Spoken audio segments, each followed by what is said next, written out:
How good is the ACC?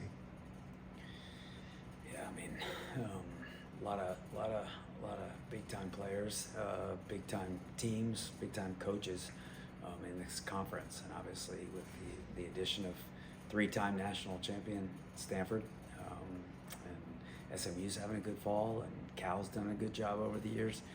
It's a bear, and this summer this is random. I'm walking in at Target, and I'm just thinking about the league, and I'm thinking about the gauntlet that teams in our league have to go through, and then through the tournament, and then through the NCAA tournament, the ACC tournament, then the NCAA tournament. It's a monster. It's a true monster. Just going down the list of Virginia and UNC, and now Pitt, Notre Dame, Duke, Stanford, Wake, right? And I know I'm missing some, right? Clemson, right? We had to play them 3 times last year. It's an absolute bear, but it's why you want to be a part of it. I mean, it's why I made the choice to come to Florida State, right? When I was at Maryland was in the ACC, and I made the choice to leave the ACC. And it's the best league, and it's what kids sign up for, and it's what coaches sign up for. Presume you're pretty excited to see this group go and attack that schedule and see what they're made of. Can't wait. It's like I said, that's what we all signed up for, and now it's crazy. So many teams, right? We only play 10 out of, I guess, 17 possible opponents. You don't like that, because we have a conference tournament that is only 6 out of, right, the totality of the league. But nonetheless, we'll miss some, right? We don't play Notre Dame, we don't play Duke, we don't play Stanford, don't play a handful of other very good teams, but we still have some monsters on our schedule, and can't wait.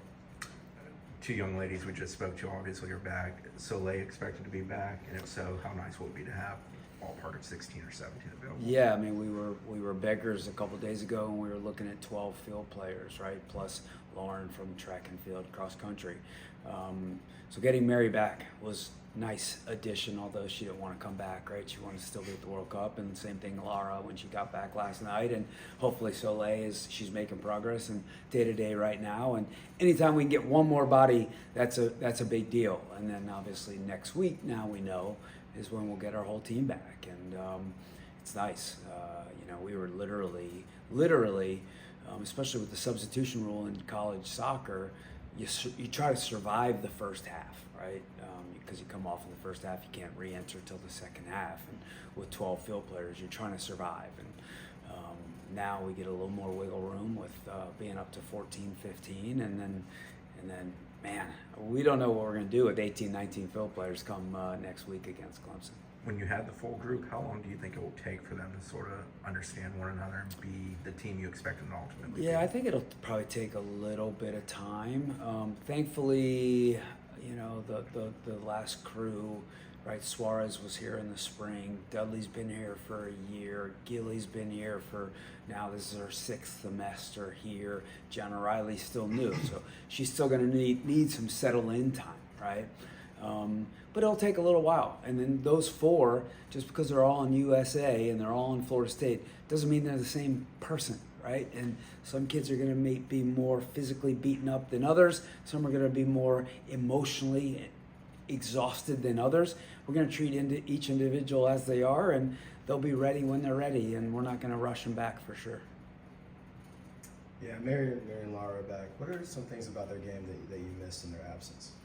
Yeah, they both kind of have a, I don't know if cheeky or uniqueness or clever, creative side to their game. A little bit, I don't know if the right term is Latin flair, some of it is a swagger and a confidence.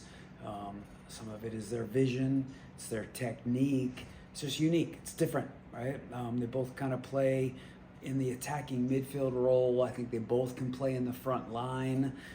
We played Laura a little bit in the front line before she left. We haven't done that with Mary. She only played in 1 game, right? She played in our USF game and then went to Columbia to join her team. But that's what they give. They bring to us. And then a lot of international experience, right?